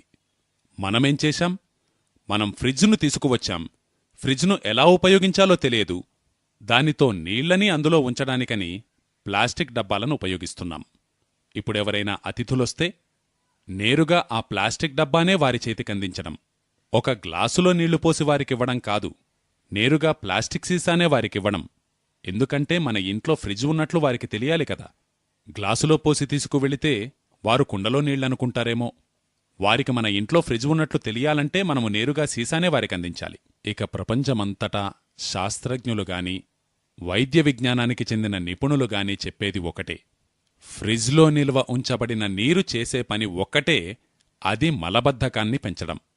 ఐరోపాలోనూ అమెరికాలోనూ నేను ఉన్నంతకాలంలో చూశాను, అక్కడ ప్రతి 3 ఒకరు మలబద్ధకంతో బాధపడే రోగులే. ఇక ఈ మధ్య వారి సంఖ్యకు సంబంధించిన గణాంకాలు అబ్బురపరిచేలా ఉన్నాయి. ఐరోపా దేశాల్లో 90% జనాభా మలబద్ధకం బారిన పడి బాధపడుతున్నారు. అది ఎంత దారుణంగా ఉండేదంటే, నేనక్కడ ఉన్నప్పుడు గమనించేవాణ్ణి. 4 రోజులైనా 5 రోజులైనా వాళ్లకు మలవిసర్జన అయ్యేది కాదు. ఒకసారి డాక్టర్ జుకర్సన్ అనే ఆయనతో నాకు పరిచయం ఏర్పడింది. ఆయన ఎంతో పేరున్న డాక్టర్. మీ దేశంలో కాన్స్టిపేషన్ ఇంతగా ప్రబలి ఉండడానికి కారణమేమిటి అంటే, అందుకాయన దీనికి సమాధానం ఎంతో సింపుల్. ఇక్కడ అందరూ ఫ్రిడ్జ్లో నీరు మాత్రమే తాగుతారు. పైగా ఐస్ను ఎంత ఎక్కువగా ఉపయోగిస్తారంటే, కొద్దిపాటి నీళ్లలో 4 వంతులు ఐస్ను వేస్తారు. పెప్సీ తాగాలన్నా కోక్ తాగాలన్నా అందులో 3 వంతులు ఐస్ ఉంటుంది, 1 వంతు మాత్రం ఆ సాఫ్ట్ డ్రింక్ కానీ లేదా హార్డ్ డ్రింక్ గానీ ఉంటుంది. ఐస్ను అంత ఎక్కువగా వాడతారు గనుకనే వారికి కాన్స్టిపేషన్. మరి మీ దగ్గరికొచ్చే రోగులకు మీరు ఏమని సలహా ఇస్తూ ఉంటారు అని నేనాయననడిగితే ఆయన చెప్పారు, నేను అందరికీ ఫ్రిడ్జ్లో నీళ్లు త్రాగడం మానివేయమని చెబుతుంటానన్నారు. పైగా వీలుంటే గోరువెచ్చని నీళ్లు త్రాగమని చెబుతుంటానన్నారు. నేనాయనతో చెప్పాను, భారతదేశంలో 1000 సంవత్సరాలుగా ఈ పరంపర కొనసాగుతూ ఉంది, గోరువెచ్చని నీరు త్రాగడం. మనకెందుకీ రిఫ్రిజిరేటర్లు?